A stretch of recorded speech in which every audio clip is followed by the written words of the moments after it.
हमारे संस्कृत साहित्य में सिर्फ ज्ञान, वैराग्य और उपदेश की बातें ही नहीं है। इसमें युद्ध कथा के साथ साथ प्रेम कथा भी है। ज्ञान के साथ साथ श्रृंगार और हास्य भी है। तो चलो आज एक ऐसी प्रेम कथा सुनते हैं जिसमें शौर्य, स्वाभिमान और प्रेम एक साथ देखने को मिलता है। नमस्कार, फिर से आपका स्वागत है कल्प कथाएं सुनने के लिए। राजा उदयन और राजकुमारी वासवदत्ता की कहानी अनेक लेखकों के लिए प्रेरणा स्रोत रही है।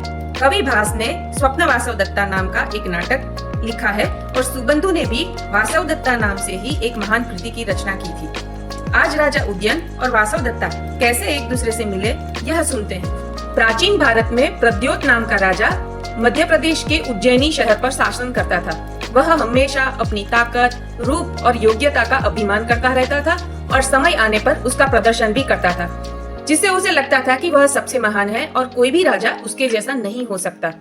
एक दिन वह अपने मंत्री के साथ अपने बगीचे में घूम रहा था, तो उन्होंने अपने मंत्री से पूछा कि मुझसे बड़ा कोई राजा होगा क्या? तो मंत्री ने एक पल भी हिचकिचाए बिना तुरंत ही सत्य बोल दिया कि आपसे भी महान राजा कौशाम्बी का उदयन है। राजा प्रद्योत ने राजा उदयन का नाम और महानता सुनी थी, इसलिए जब मंत्री ने उसके नाम का उल्लेख किया तो उन्हें कोई आश्चर्य नहीं हुआ। अगले दिन जब सारा दरबार मंत्रियों से भर गया, राजा प्रद्योत ने अपने मंत्रियों को राजा उदयन को पकड़कर बंदी बनाने का आदेश दिया। इस बात के जवाब में मंत्रियों ने कहा कि यह संभव नहीं है। इससे प्रद्योत को गुस्सा आया और उसने कारण पूछा। तब मंत्री ने बताया कि उदयन हाथी को वश में करने की कला जानते हैं। अगर हम उनके सामने युद्ध करने जाएंगे तो वे हमारे हाथी को वीणा बजाकर मोहित कर लेंगे, आकर्षित कर लेंगे और ऐसा भी हो सकता है कि हमारे हाथियों को हम पे ही छोड़ दे। इसलिए उनका मुकाबला करना संभव नहीं है। उनसे युद्ध करना बेवकूफी का काम है। यह सुनकर राजा दुखी हो गया, लेकिन उसने हार नहीं मानी। वे सोचते रहे कि राजा उदयन को कैसे हराया जाए। उस दिन राजा प्रद्योत अपने कमरे में बैठे थे, तभी उनसे उनका मंत्री मिलने आया और एक योजना के बारे में बताया, जिसमें युद्ध के बिना ही राजा उदयन को पकड़ा जा सकता था। राजा ने मंत्री की सारी बात सुनी और उस योजना को कार्यान्वित करने की अनुमति दे दी। राजा प्रद्योत और राजा उदयन के राज्य के बीच एक घना जंगल था। एक दिन उस घने जंगल में रहने वाले एक व्यक्ति ने एक बड़ा सुंदर सफेद हाथी देखा। उसको पता था कि राजा उदयन को हाथी बहुत ही पसंद है, इसलिए उनसे उपहार पाने की लालच से वह तुरंत राजा उदयन को सूचित करने के लिए जा पहुंचा। जंगल में रहने वाले व्यक्ति ने राजा उदयन को हाथी का वर्णन इस तरह से किया कि राजा तुरंत अपने सिंहासन से उठे और जंगल में हाथी का सही स्थान पूछने लगे। वह उसे देखने और उसे अपने पास रखने के लिए लालायित हो उठे। राजा उदयन अपने चारों ओर पहरेदारों के साथ हाथी पर सवार हुए और उनकी सेना जंगल के भीतर प्रवेश कर गई।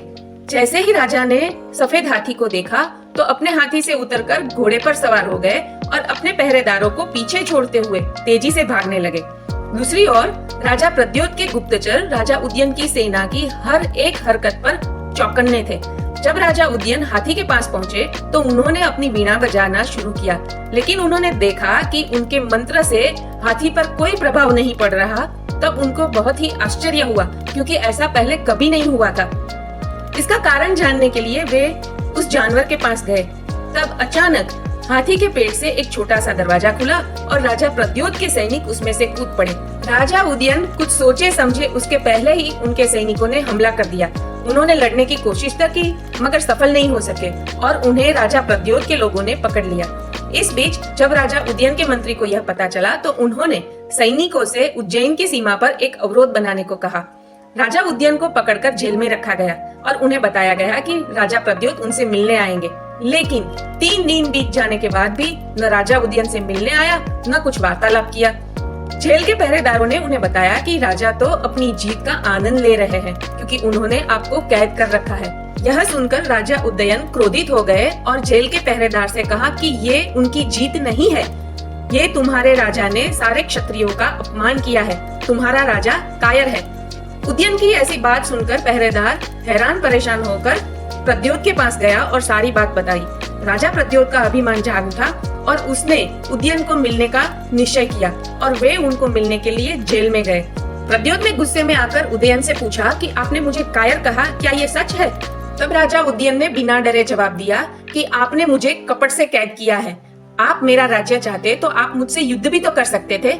यह क्षत्रिय के लिए शर्म की बात है कि किसी को कपट से पकड़कर कैद किया जाए। अगर मुझे कोई पूछे कि आप कैसे हैं, तो मैं आपको एक राजा नहीं पर कायर समझता हूँ, जो युद्ध से हारने से डरता था, इसलिए उसने अपने अहंकार की संतुष्टि के लिए एक बेईमानी का खेल खेला। राजा प्रद्योत यह सब सुनकर चुप हो गए। शायद उनके दिल में भी कहीं न कहीं उन्हें पता था कि उनका यह कार्य बहादुरी का कार्य नहीं था, कपट था। लेकिन फिर से उनका अभिमान बीच में आ गया और वह कुछ दुर्लभ और शक्तिशाली चीज प्राप्त किए बिना राजा उदयन को जाने देना नहीं चाहते थे। इसलिए उन्होंने कहा कि मैं आपको जाने तो दे सकता हूँ, लेकिन एक शर्त पर। अगर आप मेरी शर्त मानते हैं तो मैं आपको मुक्त कर दूंगा। तब राजा उदयन ने पूछा कि आप मुझसे क्या चाहते हैं? और प्रद्योत ने कहा कि आप जो हाथी को वशीकरण करने की विद्या जानते हैं, हाथियों को आकर्षित करने की विद्या जानते हैं, वह आप मुझे सिखाए। यह बात सुनकर राजा उदयन ने कहा कि आप अगर शिष्य की तरह मेरा अभिवादन करते हैं और मुझे सम्मान देते हैं, तो ही मैं ये विद्या आपको सिखाऊंगा। यह बात सुनकर प्रद्योत को और भी गुस्सा आ गया कि मैं राजा होकर किसी और के, मेरे कैदी के आगे कैसे प्रणाम करूं, कैसे झुकूं। उसने तिल मिलाते हुए कहा कि क्या आप ऐसा सोचते हैं कि मैं आपको प्रणाम करूंगा? तब राजा उदयन ने शांति से कहा कि आप मेरी मांग पे नाराज क्यों होते हो? क्या शिष्य के लिए अपने गुरु को प्रणाम करना प्रथा नहीं है? राजा उदयन के शांत स्वर को सुनकर भी प्रद्योत को और क्रोध आने लगा और उसने कहा कि मैं आपको प्रणाम नहीं करूंगा, और अगर आप मुझे यह नहीं सिखाएंगे तो मैं आपको मरवा दूंगा। तब फिर से बिना डरे उदयन ने कहा कि आप ऐसा अवश्य करें, क्योंकि आप मेरे शरीर के स्वामी हो सकते हैं, लेकिन मेरा मन आपका गुलाब कभी नहीं है। जवाब सुनकर प्रद्योत गुस्सा होकर कारावास से बाहर निकल गया। उस दिन दरबार में राजा प्रद्योत बहुत परेशान थे। वह अपने कार्य पर ध्यान केंद्रित नहीं कर पा रहे थे।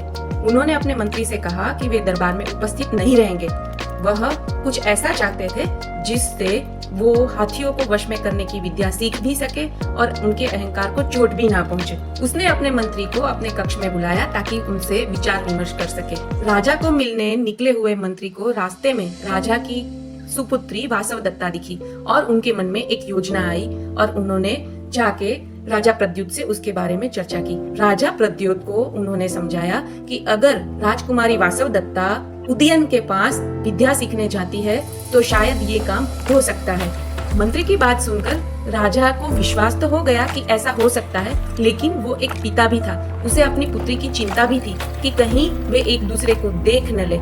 इसलिए अपनी योजना को कार्यान्वित करने से पहले राजा प्रद्योत फिर से उदयन को जेल में मिलने के लिए गए और उन्होंने उदयन से कहा कि क्या आप मेरे किसी रिश्तेदार को हाथियों को आकर्षित करने की विद्या सिखाएंगे? राजा उदयन ने उसके लिए सहमति जता दी, लेकिन उन्होंने देखा कि राजा प्रद्योत के पास कहने के लिए कुछ और भी था। इसलिए उन्होंने पूछा कि आपकी आंखों में मेरे जवाब से संतुष्टि क्यों नहीं है? आप और भी कुछ पूछना चाहते हैं? तब राजा प्रद्योत ने कहा कि हमारे पास एक महिला है, वह कुबड़ी है, क्या उसे आप यह विद्या सिखाएंगे?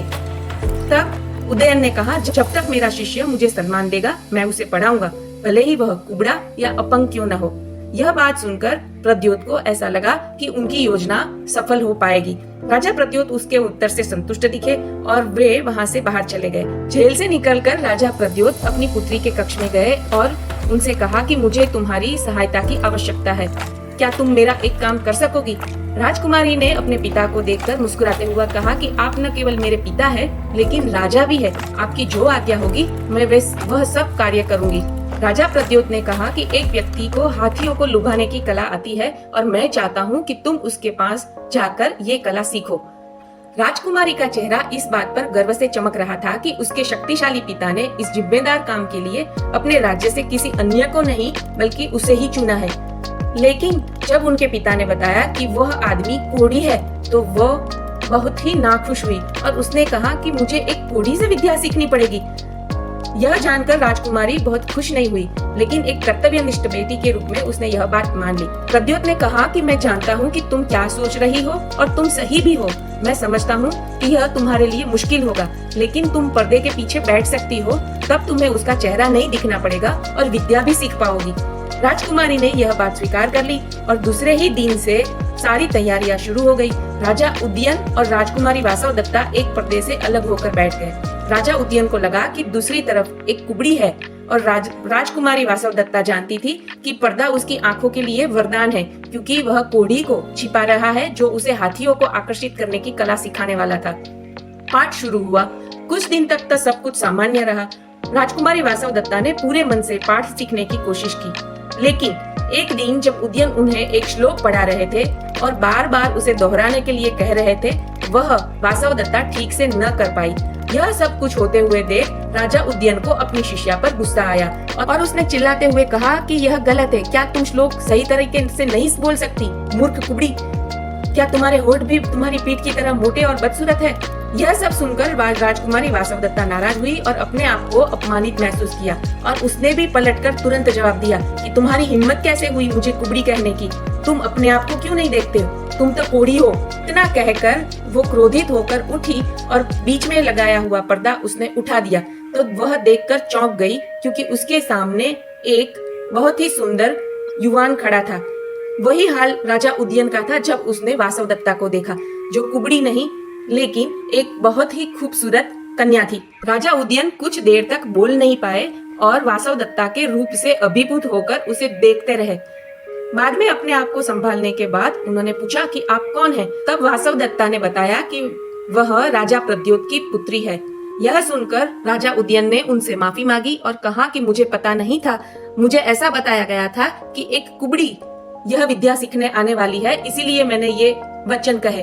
आप कृपया मुझे क्षमा करें। इसी बात पर वासवदत्ता ने भी कहा कि मुझे भी यही कहा गया था कि मुझे सिखाने वाला एक कोढ़ी है, इसीलिए मैंने गुस्से में आपको बोल दिया। आप भी मुझे क्षमा करें। राजकुमारी के पूछने पर राजा उदयन ने बताया कि वे कौशाम्बी के नरेश उदयन हैं। यह सुनकर वासवदत्ता शर्म के मारे अपने कक्ष में भाग गई। राजा उदयन और वासवदत्ता दोनों एक दूसरे के बारे में सोचना बंद नहीं कर सकते थे और फिर वही हुआ जो होना था। वे एक दूसरे से प्यार करने लगे और राजा प्रद्योत की जानकारी के बिना गुप्त रूप से मिलने लगे। एक दिन राजा प्रद्योत ने अपनी पुत्री से पूछा कि तुम्हारा अभ्यास कैसा चल रहा है? वासवदत्ता ने बताया कि वह पूर्ण मन लगाकर यह विद्या सीखने की कोशिश कर रही है। अगले दिन राजकुमारी ने राजा उदयन को चिंताग्रस्त पाया और कारण पूछने पर उन्होंने बताया कि मैं कब तक यहाँ बंदी बनकर रहूंगा? अगर तुम्हारे पिता को हमारे प्यार के बारे में पता चला तो वे मुझे मार डालेंगे। यह सब सुनकर वासवदत्ता ने कहा कि क्या मैं आपकी कुछ मदद कर सकती हूँ? राजा उदयन ने कहा कि तुम्हारे पिता तुम्हारे लिए कुछ भी करेंगे। कृपया उनसे कहो कि वे तुम्हारे लिए एक हाथी की व्यवस्था करें और उन्हें बताओ कि तुम अपने ज्ञान का परीक्षण करना चाहती हो।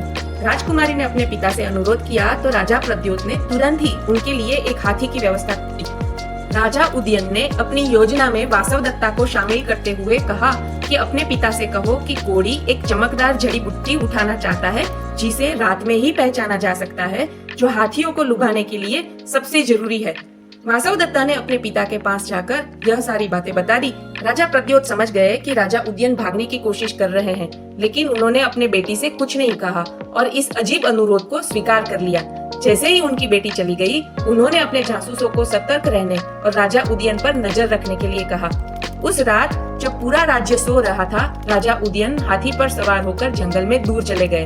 उन्होंने देखा कि राजा के गुप्तचर उन पे नजर रख रहे हैं। अगली 3 रातों तक राजा उदयन जड़ी बूटी खोजने का नाटक करते रहे। गुप्तचरों ने सोचा कि वे सचमुच में जड़ी बूटी ही खोज रहे हैं और वे बेखबर हो गए।